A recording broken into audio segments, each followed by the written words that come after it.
Chapter 5 Mending the Quillon. How long has it been?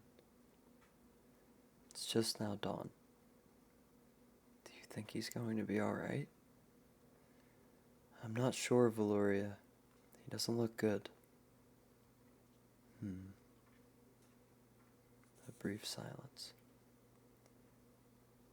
Don't say that, Nita. You don't know the lad like I do. He'll be walking round in no time. Forrest. Did I ever tell you how I found young Smith? He chuckles.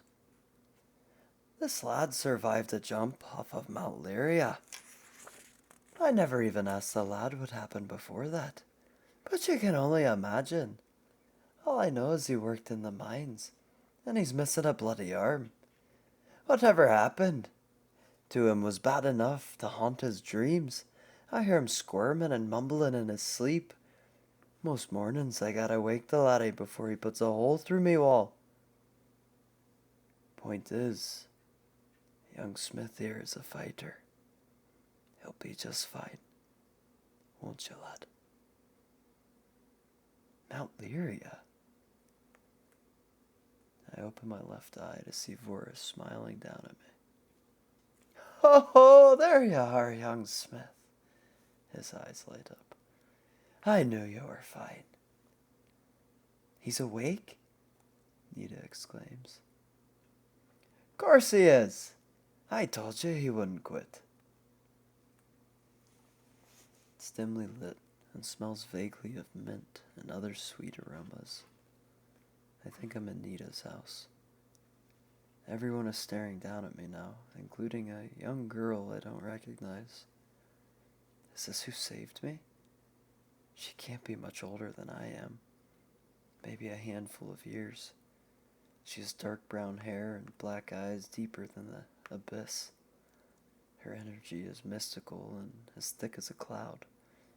Her aura fills the room and feels somehow familiar.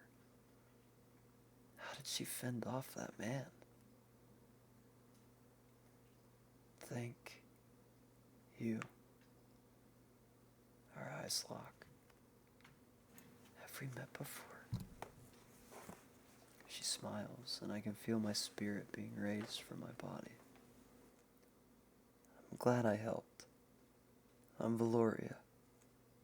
Her voice melts my heart. Pleasure to meet you, Smith. So what happened, lad? Forrest intrudes.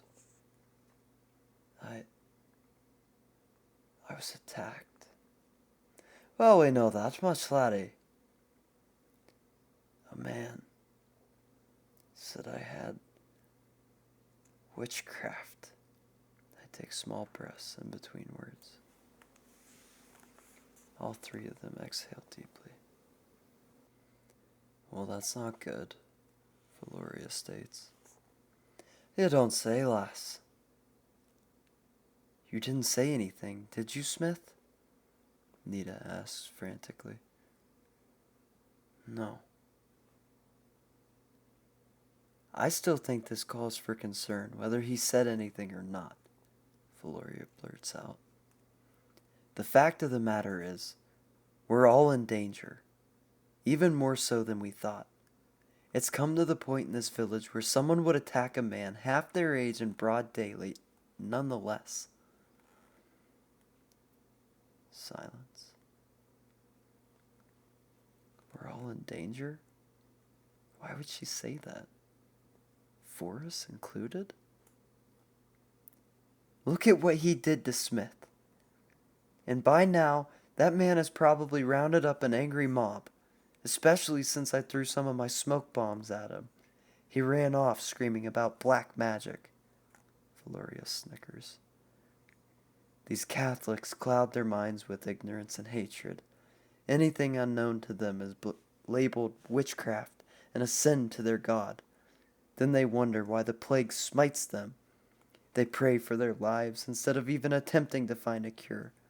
Then blame those who could create such a remedy, saying what we do forsakes their God. I know all too well, Valoria. Nita sighs.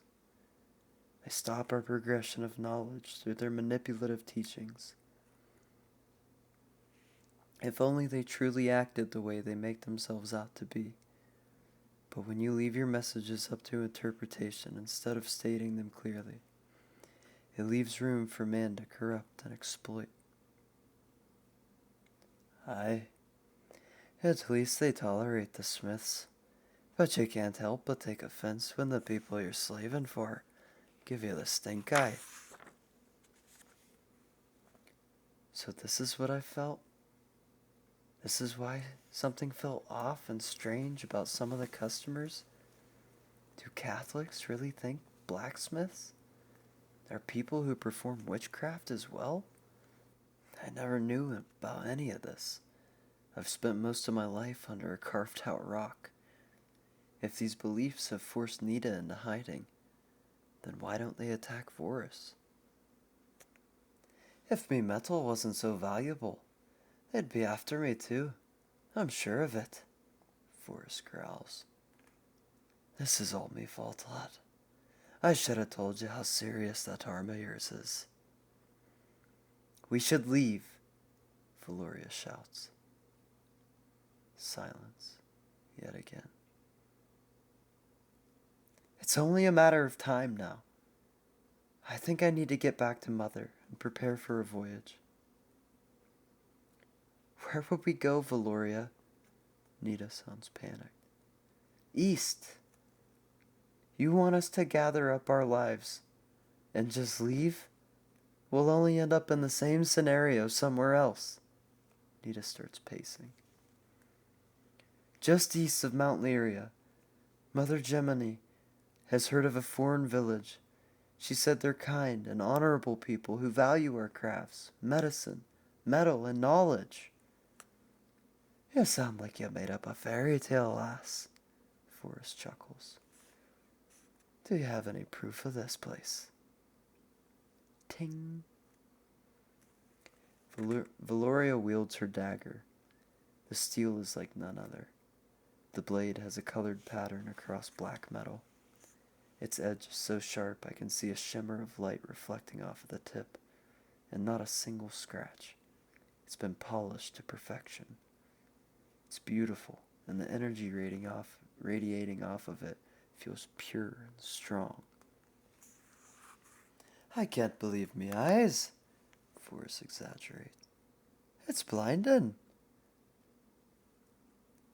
Do you believe me now? Valoria sounds vindicated. Aye, lass. Can I hold your dagger? It's in a thame. She flips it, extending the handle. Be careful. Forrest examines the athame like he's just discovered steel for the first time, soaking in every little detail of the handiwork, checking every angle. It almost seems like he's searching for some sort of imperfection on it. But after every twist, his eyes get wider and wider. His jaw nearly lays flat on the floor. We should wait until Smith is healed, then gather our belongings and travel together. Valoria takes back her athame and walks away.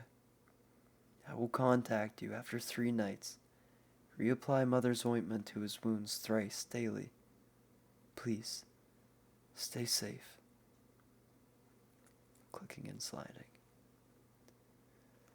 Forrest walks over and locks the door behind her.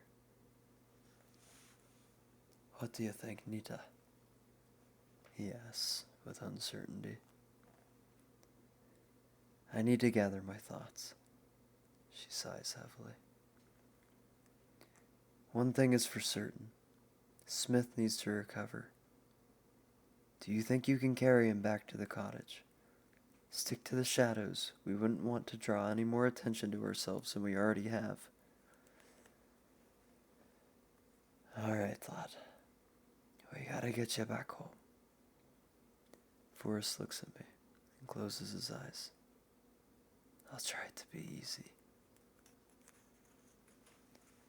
He slides his arms beneath me and grasps my outer knee and my waist, then lifts.